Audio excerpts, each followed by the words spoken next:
Kualitas udara DKI Jakarta dan sejumlah wilayah kian mengkhawatirkan. Saat ini kualitas Jakarta dan 4 wilayah lain yakni Tangerang Selatan, Tangerang, Serang, dan Denpasar memasuki zona merah. Air Quality Index kelima daerah tersebut berada di atas 150 alias tidak sehat. Khusus DKI Jakarta, kadar polutan udara yang berukuran sangat kecil atau disebut PM2,5 telah berwarna ungu. Hal tersebut menunjukkan polusi di DKI memasuki level alert alias sangat tidak sehat. Berdasarkan kualitas udara Organisasi Kesehatan Dunia WHO, kondisi polusi udara Jakarta saat ini telah 15,6 kali lipat di atas pedoman aman kualitas udara dunia. Tim TV One mengabarkan.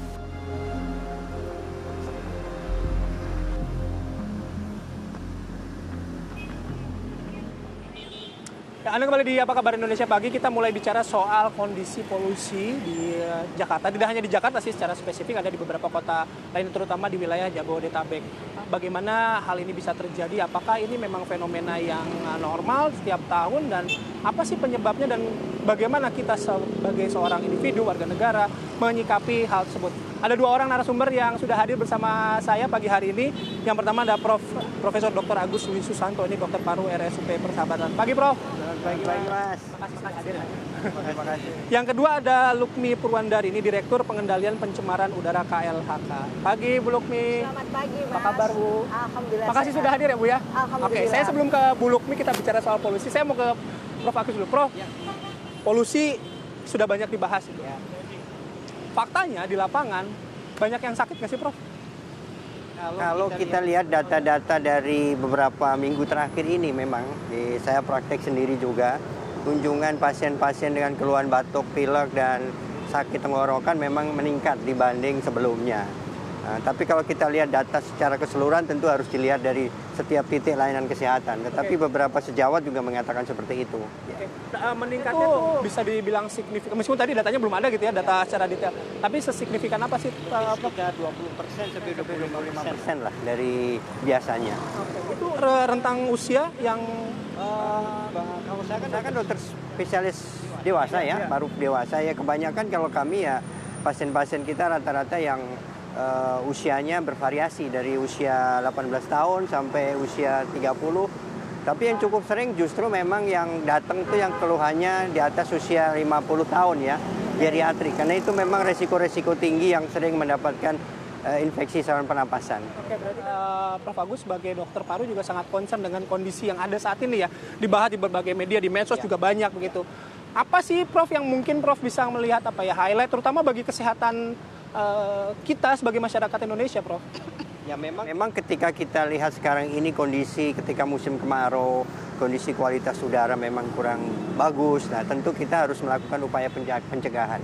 Karena data-data memang hampir rata-rata setiap tahun punya riset dari Dokter Paru Indonesia, ketika terjadi kualitas udara yang kurang baik, itu resiko peningkatan gangguan pernapasan itu meningkat memang ada. Itu ada beberapa riset di Jawa Timur, kemudian di Sumatera itu juga ada. Oke, berarti firm ya soal polusi itu memang ya langsung juga pasti berdampak Prof ya pada kita. Oke, saya ke Bu Lukmi.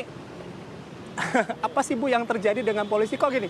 2-3 bulan belakangan kita disibukkan dengan pembahasan seperti ini. Polusi udara, bahkan kualitas udaranya kita Jakarta nomor 1 di dunia, polusi atau kualitas udara terburuk gitu. Dan itu udah beberapa kali. Apa yang terjadi sih Bu? Iya, berdasar pengamatan oleh KLHK dan kajian singkatnya juga, kami mengumpulkan data-data sejak tahun 2018 sampai dengan saat ini 2023. Itu data menunjukkan kualitas udara Jakarta pada musim kemarau, yaitu bulan Mei, Juni, Juli, Agustus gitu ya, itu pada umumnya menurun kualitas udaranya. Kalau dilihat dari konsentrasi pencemar dari PM2,5 yaitu partikulat dengan ukuran lebih kecil atau sama dengan 2,5 mikrometer, itu kondisinya meningkat di bulan-bulan itu. Di bulan-bulan Mei, Juni, Juli, Agustus setiap tahunnya gitu. Maksudnya karena musim kemarau bertiup angin muson timur yang membawa udara kering. Posisinya seperti itu. Tapi terbukti pada tahun 2020 ketika pandemi Covid itu landai dia. Artinya aktivitas manusia itu juga mempengaruhi kualitas udara. Begitu. Itu aktivitasnya. Tapi begini, kalau misalnya memang Bu Lukmi tadi menyebutkan bahwa itu menjadi aktivitas atau fenomena yang mungkin normal ya ketika masuk bulan kemarau begitu ya. Ke bulan kemarau. Pada umumnya kalau dilihat dari tahun ke tahun 2018 sampai 2023 ini, posisinya berdasar indeks kualitas udara di Indonesia disebut indeks standar pencemar udara yang mengatakan udara ini baik, sedang, tidak sehat atau sangat tidak sehat. Itu statusnya adalah sedang. Namun di bulan-bulan tadi, di waktu-waktu tertentu, dia kondisinya tidak sehat. Tapi tidak sehatnya, pada umumnya tidak sehat bagi kelompok sensitif. Artinya nilainya di bawah 150 indeksnya, rata-rata di situ. Oke, kalau misalnya untuk hari ini atau bulan-bulan ini begitu, saya masyarakat awam mungkin tadi ngobrol sama Prof gitu, kan kita buka aplikasinya, aplikasi yang tersedia gitu, dan itu kan kelihatan Ibu ya di situ. Ketika kualitas udara buruk gitu, bahkan berapa puluh kali lipat di atas standar WHO. Nah, apakah itu hal yang normal juga Bu kalau misalnya musim kemarau, tapi kan itu kualitasnya jelek banget gitu buat kita. Iya.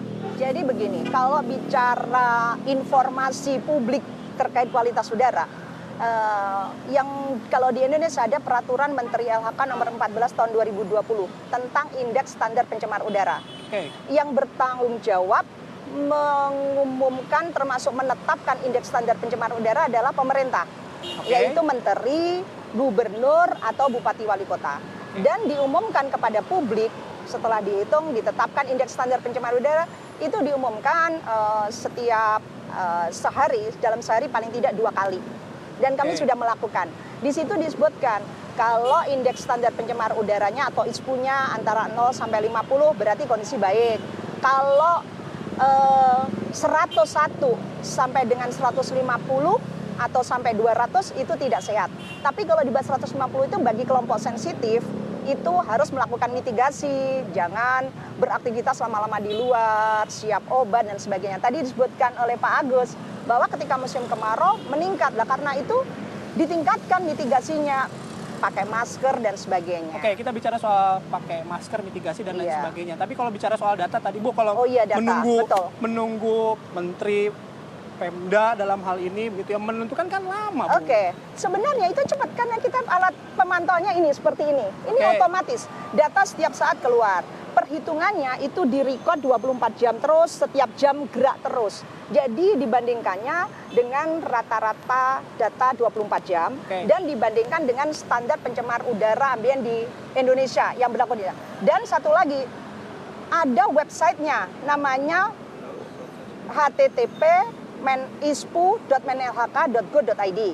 Di Android ada ISPUNet, di Instagram di Jen PPKL ada namanya diumumkan setiap pagi dan sore, pagi jam 8 dan jam 4 sore. Kalau soal kualitas udara berhak ditentukan oleh pemerintah dalam hal ini. Artinya informasi-informasi saya misalnya dapat dari aplikasi itu bisa dipercaya atau tidak? Bagaimana aplikasi yang lain? Aplikasi yang. Ya, itu perlu. Ya, kan peraturan resminya begitu ya, harusnya begitu. Jadi warga juga harus cerdas ya, maksudnya memilih informasi yang benar yang mana. Kalau dari Bapak tadi katakan, berapa kali dari WHO tadi, ya, mau sampai 29 kali dari WHO. Kalau setelah saya lihat, saya baca, WHO itu standarnya ada, ini bicara pencemar PM2,5 ya tadi ya. Rata-rata tahunan itu angkanya 5 mikrogram per meter kubik. Peraturan yang baru. Yang rata-rata harian 24 jam 15 mikrogram per meter kubik. Artinya setiap negara berdasarkan WHO standar pencemar udara, standar udara ambien, guideline-nya ada panduannya. Itu semua negara dibolehkan menyusun baku mutu udara ambien atau standarnya berbeda-beda tergantung teknologi, kondisi geografis, teknologi, ekonomi dan juga musim. Berarti kalau misalnya itu ditentukan oleh pemerintah, apakah data-data di aplikasi itu patut kita percaya atau tidak? Salah dong Bu.